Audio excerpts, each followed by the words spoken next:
Pourquoi autant de personnes reprennent automatiquement le poids qu'elles ont perdu après un régime? Qu'est-ce qui fait que ça semble si difficile de maintenir les résultats qu'on a réussi à obtenir? C'est ce que je vais te montrer en détail dans cette nouvelle vidéo, et on va pas y aller par 4 chemins. La raison principale qui t'empêche de maintenir ton poids cible, c'est ce que j'appelle l'effet all-in, all-out. C'est un effet que j'ai très souvent rencontré chez les personnes que j'ai pu conseiller et observer au fil des mois quand elles essayaient de perdre du poids. En quoi ça consiste? En fait, c'est hyper simple. La plupart des personnes qui veulent perdre du poids sont généralement assez motivées pour y parvenir. Du coup, elles se donnent à fond pendant un certain temps, quelques semaines ou quelques mois. Elles font beaucoup d'efforts sur le cardio, sur l'alimentation ou même sur la musculation. Elles sont all-in, 100% engagées dans leur transformation physique. Grâce à ça, elles obtiennent des résultats, plus ou moins en fonction des personnes, mais souvent c'est assez stressant de maintenir cet effet all-in sur la durée. Donc généralement, quand on a atteint le poids qu'on recherche, on a envie de se laisser aller un peu et d'en finir avec les régimes.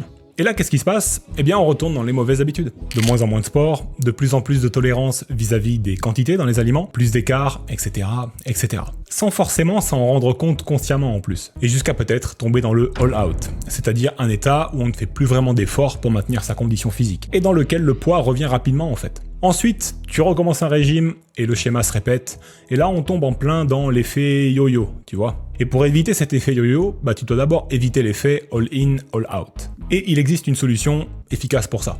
Cette solution, c'est déjà dès le départ d'éviter de se mettre all-in. Et pour ça, tu dois absolument éviter les diètes hardcore à base de salade verte et de tomates, tu dois éviter de passer des heures chaque semaine à faire du cardio, et tu dois aussi éviter de te buter à la musculation quand tu es au régime.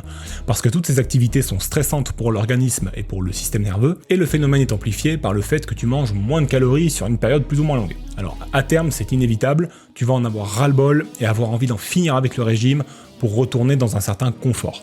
L'effet all-out, justement. Bon, c'est pas que j'en ai marre, mais je suis un peu fatigué, ouais. Mon meilleur conseil, c'est de comprendre que pendant un régime, moins égale plus. Faire moins de choses donne souvent plus de résultats. Généralement, quand j'entame un régime ou une sèche, je me limite énormément dans plein de choses. La première, c'est de limiter mon déficit de calories. En clair, j'essaye de ne pas dépasser un déficit de calories de 20%. J'ai besoin de 3000 calories par jour, donc je ne descends quasiment jamais en dessous de 2400 calories, sauf cas exceptionnel, pas plus de 20%. Ça me permet de conserver de belles assiettes tous les jours et de ne pas me sentir frustré. Ensuite, deuxième point important, je limite mon cardio à 1h30 par semaine. Le cardio, c'est une très bonne manière de booster sa dépense énergétique, mais si tu en fais trop, tu te fatigues, tu nuis à ta récupération musculaire et tu risques de brûler trop de glycogène musculaire et de glucides, ce qui peut provoquer des fringales.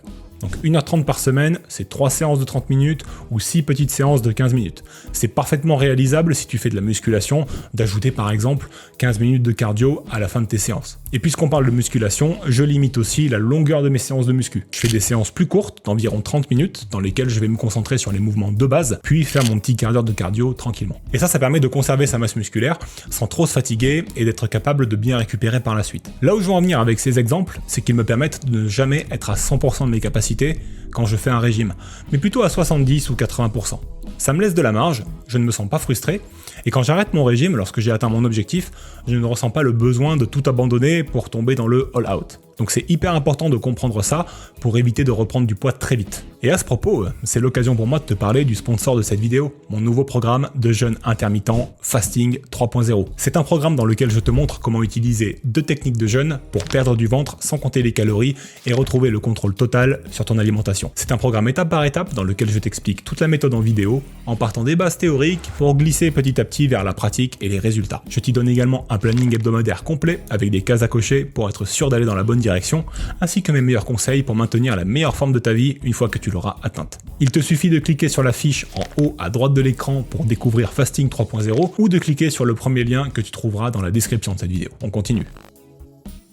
Ok, donc on a vu que pour éviter de tomber dans l'effet all-out et reprendre tout le poids perdu en quelques semaines, il fallait d'abord éviter de plonger dans le all-in quand on commence à perdre du poids. Mais ce n'est pas la seule chose qui va t'empêcher de reprendre du poids après un régime, en particulier sur l'aspect long terme. Parce qu'à un moment ou à un autre, eh bien le régime on l'arrête, quoi qu'il arrive. Et on l'arrête pour revenir à un rythme un peu plus normal sur le long terme. À savoir, remanger au moins à hauteur de notre maintenance calorique pour rester stable, mais aussi pouvoir peut-être s'autoriser quelques écarts en plus, etc. etc. Et au final, on finit toujours par reprendre du poids sur la durée, en particulier à cause des écarts qui font qu'on accumule des calories de mauvaise qualité sur le long terme. Comment est-ce qu'on fait pour éviter ça? Eh bien ça va te surprendre, on l'évite pas.